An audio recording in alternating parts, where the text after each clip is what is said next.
গল্প সমাহার বাই অপরাজিতা চ্যানেলে আজকের নিবেদন রঞ্জন বন্দ্যোপাধ্যায়ের আমি রবি ঠাকুরের বউ, মৃণালিনীর আত্মকথন। আজকে পড়ছি সূচি ৩। আমার ভাসুরদের মধ্যে সব থেকে সুন্দর করে কথা বলেন, কি গুণী! গান বাজনা লেখা সব দিকে ওর প্রতিভা। তিনি ওর নতুন দাদা জ্যোতিরিন্দ্রনাথ। যা সুন্দর দেখতে, ওর চেয়েও সুন্দর। তবে দেখলেই মনে হয় উনি ভারী দুঃখী, সবসময় মন খারাপ করে থাকেন, তেমন মেশেনও না কারো সঙ্গে। শুনেছি একসময় খুব মিশুকে ছিলেন, আমোদ আহ্লাদ গান বাজনা থিয়েটার এই সব নিয়েই থাকতেন। স্ত্রীর আত্মহত্যার পর থেকেই উনি অন্য মানুষ। আমি বরাবর এই অন্য মানুষটাকেই দেখেছি। আগে যেরকম ছিলেন সেই মানুষটি সম্পর্কে কত কথা শুনেছি, তাকে তো দেখলুম না কোনোদিন। আমার সঙ্গে তো একেবারেই মিশলেন না কোনোদিন। হয়তো আমাকে এ বাড়ির অপয়া বউ ভাবেন, তেমন ভাবাই তো স্বাভাবিক। আমার বিয়ার দিনেই শিলাদহে মারা গেলেন আমার বড় ননদ সৌদামিনী দেবীর স্বামী সারদা প্রসাদ বন্দ্যোপাধ্যায়। বাবা মশাই বিয়েতে অনুপস্থিত থাকলেন, আর আমার বিয়ের কমাস পরেই তো নতুন বৌঠান আত্মহত্যা করলেন। বরাবর একটা কথা আমার মনে হয়েছে, ছোট মুখে বড় কথা হবে, তাই কথাটা কাউকে বলতে পারিনি। কথাটা হলো, ওর নতুন দাদার যদি একটি সন্তান হতো, ওর জীবনটা অন্যরকম হতে পারত। কেন সন্তান হলো না? সবাই দোষ চাপালো নতুন বৌঠানের ঘাড়ে। এ ব্যাপারে মেয়ে মানুষেরই যেন যত দোষ, বরাবর দেখেছি। আমার ভাসুরেরও তো দোষ থাকতে পারত, কে বলবে? সে কথা ভাবাও যে অন্যায়। পরিবারের সবাই নতুন বৌঠানের দিকেই ঢিল ছুটছিলেন। উনিও মনে মনে নিজেকে বাঁচা ভেবে অপরাধী করে ফেললেন। মনের কষ্ট কাকে জানাবেন? কষ্ট জানাবার একটিই লোক সারা পরিবারে, আমার স্বামী। আমার বিয়ের পরে নতুন বৌঠানের নিশ্চয়ই মনে হয়েছিল একমাত্র বন্ধু তার প্রাণের রবি, সেও দূরে সরে গেল। নতুন বৌঠানকে দূর থেকে দেখতুম, কাছে গিয়ে তাকে চেনবার বা জানবার সুযোগ আর হলো কই। আমিও এলাম রবি ঠাকুরের বউ হয়ে, আর উনিও চলে গেলেন চিরদিনের জন্য। তাছাড়া কাছে যাওয়ার সুযোগ হলেও 10 বছর বয়সে মাত্র 3 মাসিকের মধ্যে কতটুকুই বা বুঝতে পারতুম তাকে। শুধু এটুকুই মনে আছে, আমাকে উনি এতটুকু ভালোবাসতেন না। যদিও তার প্রিয় দেওরের জন্য বউ পছন্দ করার দলের মধ্যে উনিও ছিলেন। উনি অবশ্য যেতে চাননি, নিশ্চয়ই এ কাজটি করতে ওর নানা কারণেই ভালো না লেগেই থাকতে পারে। তবুও গিয়েছিলেন, যেতে বাধ্য হয়েছিলেন বলেই মনে হয়। পিছনে ছিল বাবা মশায়ের কড়া আদেশ, অনিচ্ছা সত্ত্বেও গিয়েছিলেন বলেই হয়তো ধকল সহ্য করতে পারেননি। খুব অসুস্থ হয়ে পড়েছিলেন তিনি। আমাকে নিশ্চয়ই প্রিয়তম পুরুষ রবির বউ হিসেবে ওর পছন্দ হয়নি। ওর দেওরটিরও বিয়ে হয়ে যাক, সেটাও তো উনি চাননি। আচ্ছা, আমি যদি সুন্দরী হতাম বা নিদেন পক্ষে কিশোরী, তাহলে নিশ্চয়ই আরো খারাপ লাগতো ওর। নেহাত বালিকা এবং রোগা ডিগডিগে এক্কেবারে হেলাফেলার যোগ্যা গ্রামের গরিব ঘরের মেয়ে, এই যা রক্ষে। কোথায় 25 বছরের সুন্দরী বিদুষী রবি ঠাকুরের প্রাণের মানুষ নতুন বৌঠান, আর কোথায় আমি 9 বছর 9 মাসের একরত্তি গ্রাম্য বালিকা। কোনো তুলনা হয় নাকি? আগেই বলেছি আমার রবি ঠাকুরের বয়স তখন 23। 6 ফুট 4 ইঞ্চি লম্বা এক তরতাজা তরুণ, কি বলিষ্ঠ শরীর, কি বলবো। আর নতুন বৌঠান ছিপছিপে তরুণী। উনি যত ফর্সা, নতুন বৌঠান ততই শ্যামবর্ণ। কিন্তু কি যেন একটা কিছু নতুন বৌঠানের ভিতরে ছিল, বিশেষ করে ওর চোখে টেনে নেওয়ার একটা শক্তি ছিল। উনি তো বলেন নতুন বৌঠানের চোখ উনি কখনো ভুলবেন না। একদিকে এরকম এক বৌদি, যাকে হাসলে ভারী সুন্দর দেখায়, যিনি তাকালে প্রাণের টান লাগে, যাকে দেখলেই অন্যদের থেকে অন্যরকম মনে হয়। আমার ভাষা নেই যে বোঝাই ঠিক কি রকম। আর একদিকে আমি, 10 বছর বয়সের মেরমেরে গ্রামের মেয়ে। তবু আমি রবি ঠাকুরের বউ।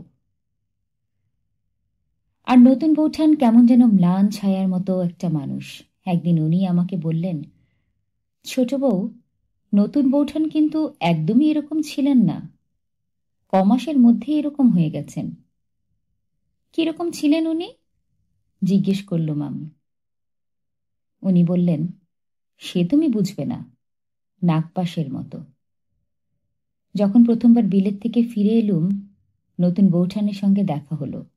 তখন তো মনে হয়েছিল আবার আমার বাংলাদেশ, সেই ছাদ, সেই চাঁদ, সেই দক্ষিণে বাতাস আর সেই নতুন বৌঠান। মনে হলো নাগপাশের দ্বারা জড়িত বেষ্টিত হয়ে চুপ করে বসে থাকতে চাই, আর কিচ্ছু চাই নে। কি সুন্দর করে কথা বলুন তো আমার রবি ঠাকুর। এরকম কথা আর কাউকে বলতে শুনিনি কখনো।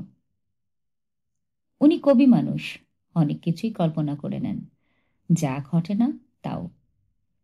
যা অতি সাধারণ তার মধ্যেও অসাধারণ কিছু অনুভব করে গান লিখে ফেলতে পারেন। এই যে উনি বললেন নতুন বৌঠান নাগপাশের মতো, বিলেত থেকে ফিরে উনি সেই নাগপাশে জড়িত বেষ্টিত হয়ে বসে রইলেন। আমার মনে হচ্ছে এই সবই ওর কল্পনা। নতুন বৌঠান তো কোনো দিন আমার কাছেই আসেননি, কখনো কাছে ডাকেনি। ভালোবেসে আদর করা, জড়িয়ে জড়িয়ে ধরা তো দূরের কথা। আমাদের পাড়াতে দুপুরবেলা ডাক দিয়ে কত খেলনাওয়ালা যেত, কৃষ্ণনগরের পুতুল, রান্নাবাটি, হাঁড়িকুড়ি, কত সব।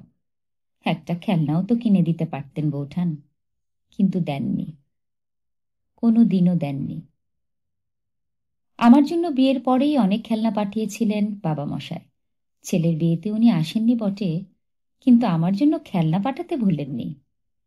আমার বিয়ের 3 মাসের মধ্যে আমি নতুন বৌঠানকে যতটুকু বুঝতে পেরেছিলাম, ওই বয়সে কি বা বোধবুদ্ধি আমার, তবুও যতটুকু বুঝেছি, মনে হয়েছে তিনি একেবারেই খোলামেলা মানুষ নন, কেমন যেন নিজের মধ্যে সিঁধিয়ে যাওয়া মানুষ। আমার পরে মনে হয়েছে, পরে মানে যখন আমি ছেলেপিলের মা হলুম, রীতিমতো সংসারও হয়ে উঠলুম, তখন বুঝতে পারলুম নতুন বৌঠানের পায়ের তলায় কোনো মাটি ছিল না। এই সংসারে কোনো দিনও উনি হালে পানি পাননি।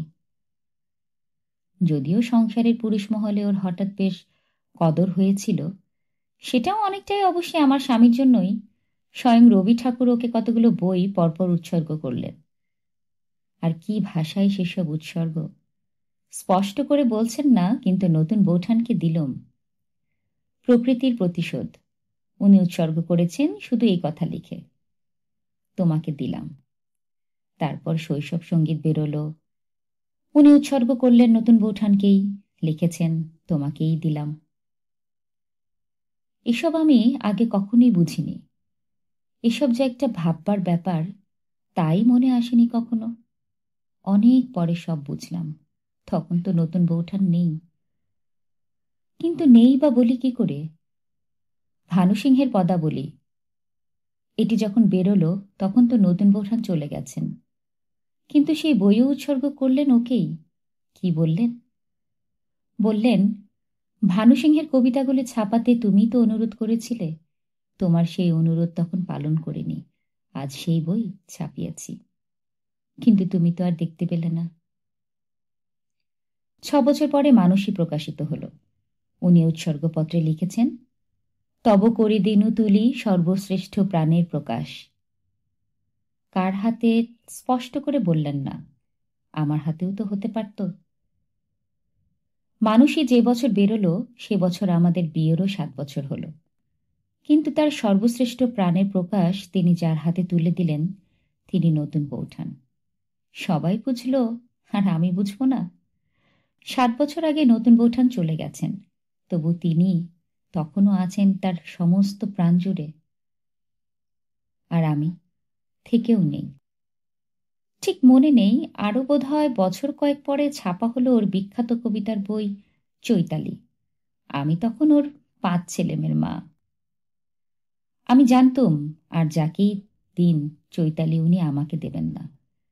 আমি তো তখন শুধু অমুকের আর অমুকের আর তমুকের মা, আর বাড়ির কাজের লোক।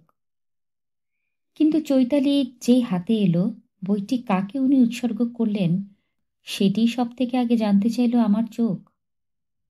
বলিহারি মেয়ে মানুষের মন, এ কিরকম উৎসর্গ! উনি লিখেছেন, তব ওষ্ঠ দংশনদনে টুটে যাক পূর্ণ ফলগুলি। প্রথমে আমি সত্যি বলছি কিচ্ছু বুঝতে পারিনি। ভাবলুম ওকেই জিজ্ঞেস করি। তারপর মনে হলো কেউ তো ওকে কিছু জিজ্ঞেস করছে না, সবাই তো একেবারে চুপ। তার মানে সবাই বুঝছে আর বুঝেই চুপ করে আছে। সবাই যা বুঝছে আমি বা বুঝবো না কেন? দশন দংশন ছাড়া আর তো কোনো শক্ত কথা নেই। দশন মানে তো দাঁত, সে তো আমি জানি, আর দংশন হলো কামড়। তার মানে যাকে উৎসর্গ করা হলো দাঁতের কামড় তার, এই তো। কি হবে সেই দাঁতের কামড়ে? ভেঙে যাবে রসে ভর্তি ফলগুলি। সেই রসে ভর্তি ফলগুলি কি নয় চৈতালির কবিতা? তখনই মনে এলো একদিন উনি আমাকে বলেছিলেন নতুন বৌঠানকে হাসলে ভারী সুন্দর দেখাতো, ওর দাঁতগুলি ভারী সুন্দর ছিল তো। আমি উৎসর্গের এই কথাগুলোর দিকে অনেকক্ষণ তাকিয়ে রইলাম।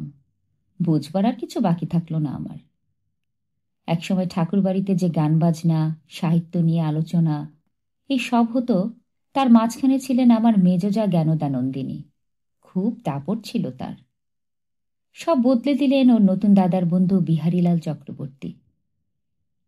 উনি জোড়াসাঁকোর বাড়িতে এলেন জ্যোতিরিন্দ্রনাথের বন্ধু হিসেবে, এবং যাকে বলে উড়ে এসে জুড়ে বসলেন। বিহারীলাল ছিলেন খুব নামকরা কবি। নতুন বৌঠান নাকি ওর কবিতা বিশেষ পছন্দ করতেন, আর বিহারীলালও ক্রমে এ বাড়িতে ঘন ঘন আসতে শুরু করলেন নতুন বৌঠানের জন্যই। নতুন বৌঠানের উদ্দেশ্যে কবিতা লিখতে লাগলেন, তাকে সেগুলি পড়ে শোনাতেন। শুনেছি ভালোবাসার কবিতা।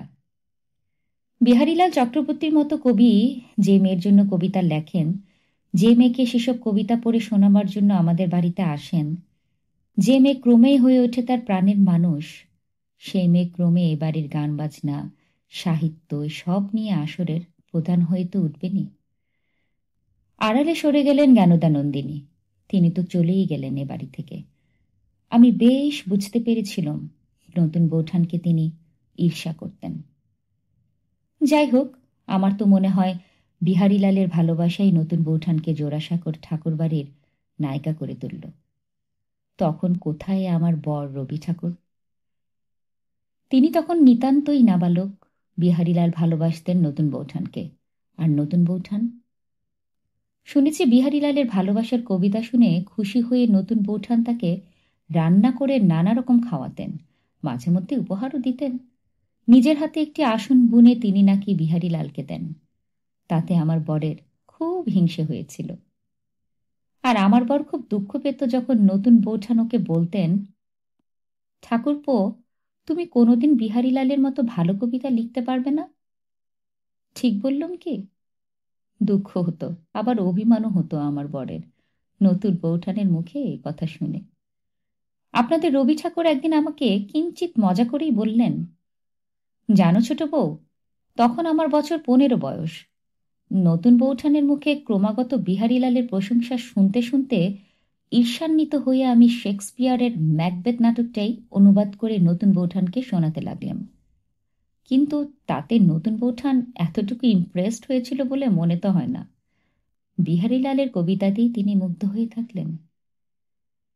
কিন্তু ছোট বউ, ম্যাকবেথ অনুবাদ করতে করতে আমার মধ্যে একটা কাণ্ড ঘটল, বললেন আপনাদের রবি ঠাকুর। কিছুক্ষণ কি যেন একটা ভাবলেন, হয়তো ভাবলেন আমি বুঝতে পারবো না।